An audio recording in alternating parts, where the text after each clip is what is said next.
Practice Listening Test 3. Turn to Section 1 of Practice Listening Test 3. Section 1. You will hear a conversation between a student and a manager of a student hostel, who is explaining the rules at the hostel. First, you have some time to look at questions 1 to 6.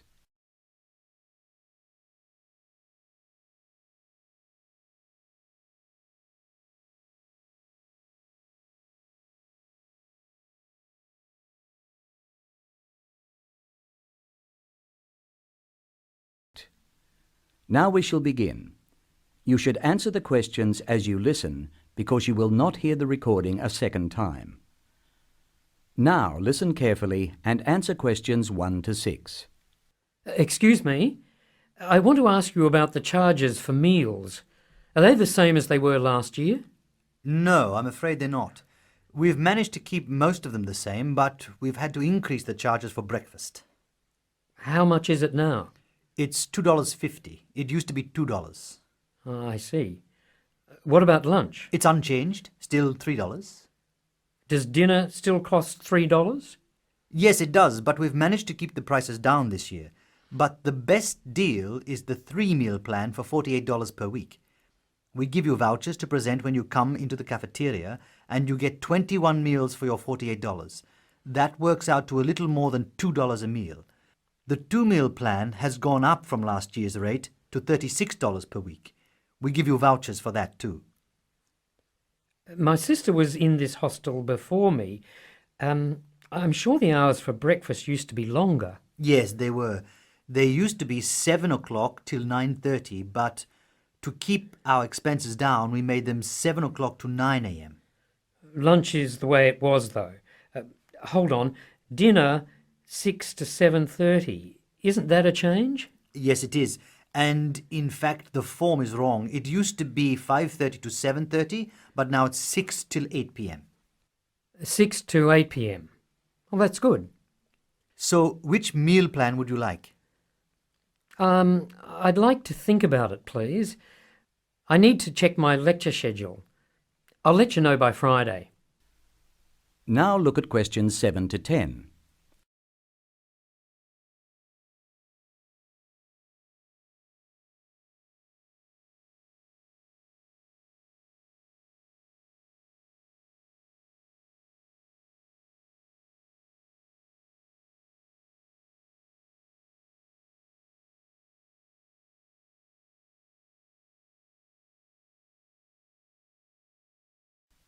Now listen to the second half of the recording and answer questions 7 to 10. Can you tell me how to get to my room, please? Of course. You're in the new wing, but I'm afraid you're going to have to go to a couple of other offices before you can have the key. You're in the admissions office now. Leave this office and turn right and go to the end of the hall. The last office is the fees office, where you can pay the balance of your room deposit. They'll give you a receipt. Okay. After you've been to the fees office, come back past admissions. You'll see a very large room at the northwestern corner of the building. You can't miss it. That's the student lounge. And if you go in there, you can meet some of the other students and see who'll have a room near you. Oh, that's good. Can I get a cup of coffee there? Yes, there's a vending machine in the corner. Then go to the key room, which is opposite the lift and next to the library. Show them your receipt and you can pick up your key there. My luggage was sent on ahead. Do you know where I should collect it? The box room is next to the women's toilet. You'll have to get a key from the key room. Thank you. That is the end of Section 1. You will now have some time to check your answers.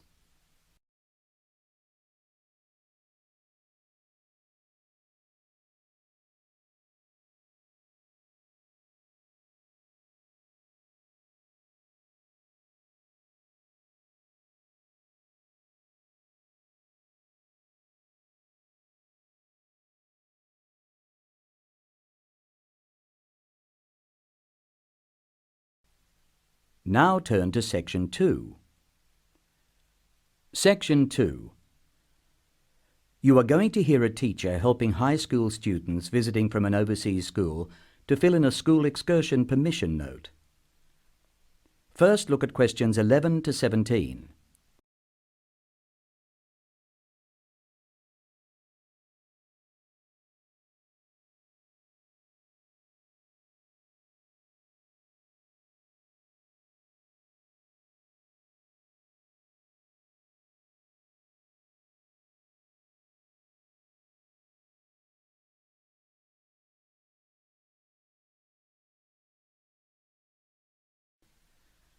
Now listen to the recording and answer questions 11 to 17.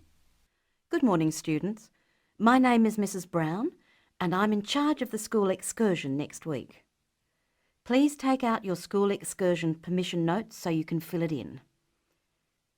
For insurance purposes, this note must be signed by your guardian or the group leader. First of all, fill in the name of your class. Everyone here is in 3A, aren't they?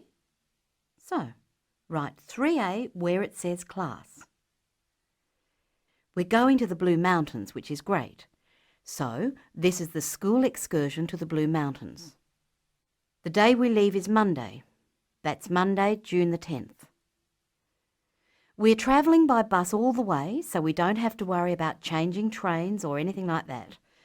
The bus will leave from the front gate at 8 a.m. I know we usually use the side gate, but because of the roadworks, we will be using the front gate when we leave. However, when we return, the roadwork will be complete, so we'll use the side gate. We expect to be back at 6 p.m. It's going to be a lovely day. Your teachers will give you tasks to do when we arrive. We'll provide fruit and fruit juice on the bus, but you must bring your own lunch. While we're on the excursion, we'll be moving around a lot in some fairly rough country. Be very careful to wear strong shoes. It's very important that you look after your feet very well. Now, does anyone have any questions they want to ask? Now look at questions 18 to 20.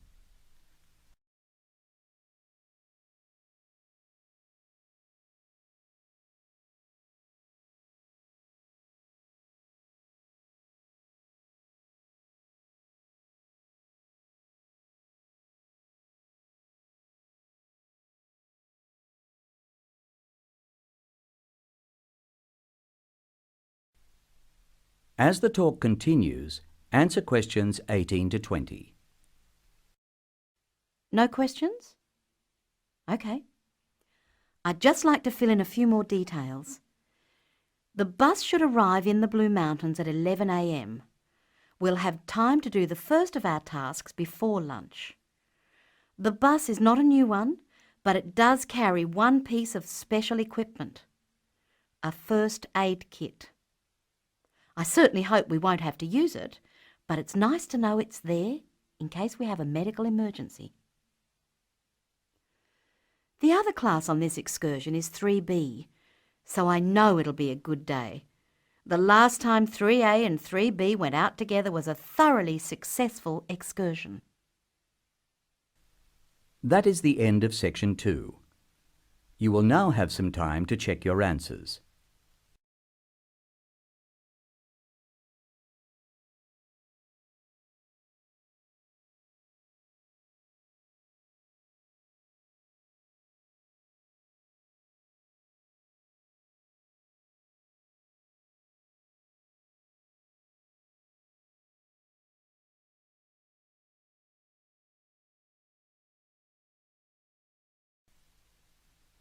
Now turn to section 3. Section 3. In this section, you will hear a conversation between Mrs. Lamb, a member of the staff in a large hospital, and Andrew, who is a student in the nursing school. Mrs. Lamb is explaining the rules about visiting hours in the hospital. Look at questions 21 to 27.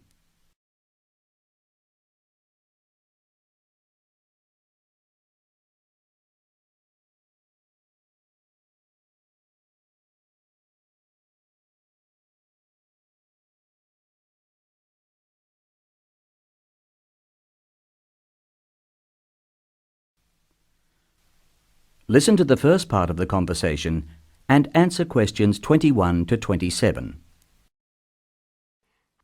Hello, Andrew. I believe you want to know about visiting hours. Yes, I do, Mrs. Lamb. I have to fill this form out, and I'd like to have some idea why the different parts of the hospital have different times for visiting. I see. Well, let's start with an obvious one. Intensive care. People in intensive care are very sick indeed, and for that reason we say that visitors can come between 6 a.m. and midnight. I can understand that. At the other end of the scale, our maternity patients are usually quite well, but we restrict their visiting hours from 8 a.m. to 8 p.m. We find they get very tired if we permit visitors all the time. I see. What about the surgical wards? The doctors prefer to do their rounds early in surgical, so visiting hours are 9 a.m. to 9 p.m. Surgical patients are often on very heavy painkillers, and they aren't really very good company for their visitors. But surely the visitors come to cheer up the patient, not the other way around. Of course, and often the visitors are able to help the patient a lot. That's why we allow visitors all day, the full 24 hours, in the emergency ward.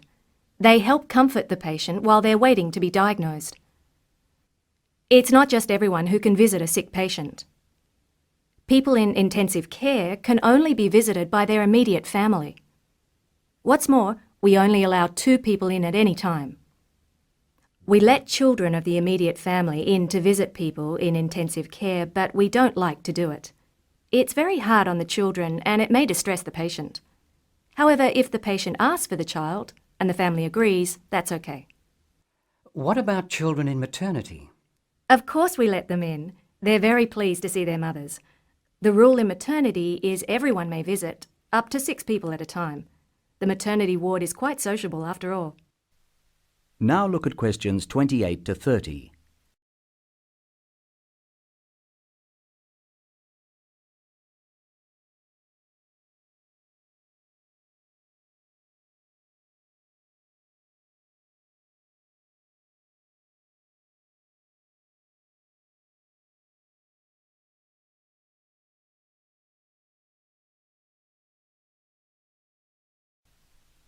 Listen to the second half of the recording and answer questions 28 to 30. Now I have your schedule for the next week's observation sessions. Are you ready? Yes. Where do I start? On Monday, you'll be in male surgical in the morning and in female surgical in the afternoon. You'll be following Dr. Shea on her rounds. Thank you. And on Tuesday? On Tuesday, you'll be with Dr. Thomas in the morning and Dr. Robertson in the afternoon. No, that can't be right. You're with Dr. Thomas in the afternoon and Dr. Robertson in the morning. Do I ever get to see Dr. Kim? Yes, you'll be with Dr. Kim on Thursday and Friday. She'll take you through the children's ward and through our new teenage ward for 12 to 15-year-olds. Great. I read a lot about that new ward. Will I see the schoolroom? Maybe another time. And what will I do on Wednesday? On Wednesday, you'll join the other students for lectures. You'll be in the Redmore lecture room between 8 and 10 a.m. and later between 2 and 3 p.m. Thank you. Do you know how big my class is? The intake this term is 200 first-year students. I'm pleased to say about 1/3 are men, which is good. Nursing used to be an almost entirely female occupation. I know. My father trained as a nurse, and he was considered very unusual. Is he still working as a nurse? Yes. He's working in a hospital in the country. I guess I just wanted to follow his example. That is the end of section 3. You will now have some time to check your answers.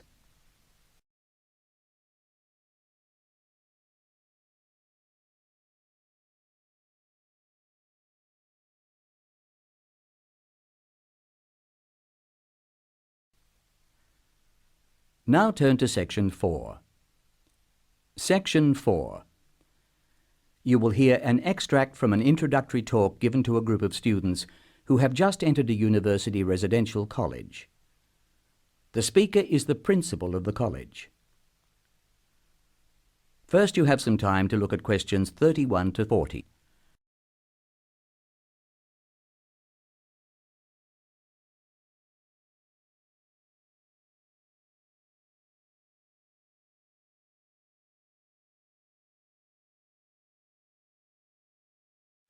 Now listen carefully and answer questions 31 to 40. Good morning, and welcome to Scholastic House. I am delighted to see you here. It is my duty to explain to you some of the history of our college and some of the traditions, which I hope you will uphold.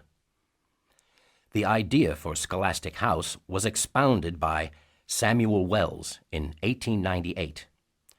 Wells was a visionary whose ideas were well ahead of his time. He wanted a college which would encourage friendship between people of different races and nationalities.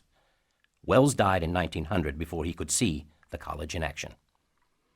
Scholastic House finally began operating in 1903 with 10 students. Those students came from Asia, Europe, and the Americas. At that time, Scholastic House accepted only male students, although it has been co-educational since 1963. 9 of these foundation students went on to lead illustrious lives. The only exception died tragically on his way home from Scholastic House to Sarawak. He had only recently graduated with an honors degree in law, and he was robbed of a brilliant future. The other 9 students, as I said, led very fulfilling lives. 3 became political leaders. 3 became doctors. And perhaps the most famous graduate became a university teacher and was responsible for the introduction of modern teaching training methods in his country. 2 of the original group became senior engineers and went on to deeply influence the way the water systems of their country were exploited. The college ran into hard times during the period of the Great War, 1914 to 1918, when the charter of the college was interpreted to mean that neither students nor staff could take part in the war effort. Many people felt that this indicated a lack of national spirit, and the walls of the college were frequently marked with graffiti. Meantime, outside the college, tens of thousands of young men went away to fight in Europe, never to return. The college was building a reputation for learning and for tolerance of opposing views. Scholastic House debate and discussion nights were open to the public in 1927 and have been available to anyone who wishes to attend ever since. It is a proud tradition of the college that any view may be expressed, provided that it can be defended intellectually. Over the years, topics which were controversial at the time have been discussed and debated. As I said, the college has a proud history of publicly examining controversial issues. Why should we do this? The publicity we receive is often sensational, and there is no joy in encouraging argument for its own sake. In fact, that sort of discussion just increases tension. The only legitimate reason for our behavior is that it casts light upon the topic in question and informs the debate. And controversial topics are the ones which most need informed attention. As the world forges ahead, we often find our scientists have outstripped our philosophers. We frequently develop scientific marvels without realizing their full implications. Nowhere is this more obvious than in medicine. We are now able to keep people alive far longer than before, but this medical ability must be measured in relation to the quality of those lives. I urge you to spend your time at Scholastic House wisely. You are the heirs of an excellent academic tradition, of which we can all be justly proud. It is your responsibility to continue this tradition of querying where our world is going. Progress is not always upwards. I wish you every joy in your time here, and I hope that I will hear much well-informed debate from you. That is the end of Section 4. Now you have some time to check your answers.